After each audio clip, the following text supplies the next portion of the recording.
له کبانو ډکه چینه چې خلک یې له نیولو او خوړلو پرهیز دي.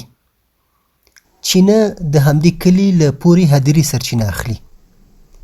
د کلي خلک په دې باور دي چې د چینې د کبانو خوړل انسانانو ته زیان رسوي. نو موږ خو د کم سن خلک یو او پخواني سپین ږیرو چې هلته عمرونه تېر کړي دي، هغوی به همدا قصه کوله چې دغه کاریز زموږ د تجارت لاندې تېر شوی. دا مایان داسې غیبي یعنې له تجارته راپیدا شوي دي.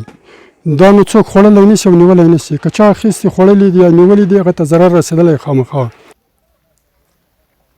د همدې کلي له یو بل سپین ږیري مو همدا پوښتنه وکړه. هغه د همدې ماهیانو د خوړلو او زیان د یوې عیني پیښې کیسه راته وکړه. هغه غټ ماهی چې و دلته زموږ په کلي کې یو عبدالخالق نومېده، په روز کال یې په حق ورسېده، خدای دې وبخښي، سپین ږیری و. هغه نیولی و، په همدغه سقاوو کې به اوسېده دا ماهی. دغه سقاوي خو همدا 2-3 کاله تر مخه ګډې کړلې. پخوا به اوبه ډېرې کې ولاړې وې، اوبه به هم زیاتې وې. دا ماهی دې سړي نیولی و، خوړلی و.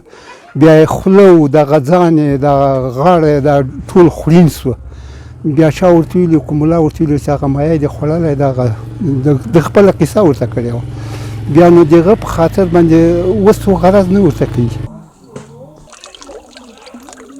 تر 80 زیات کلونه کېږي چې دا چینه لا نه ده وچه شوې، خو د کلیوالو په وینا د جګړو پر مهال یې کبانو زیان ولید.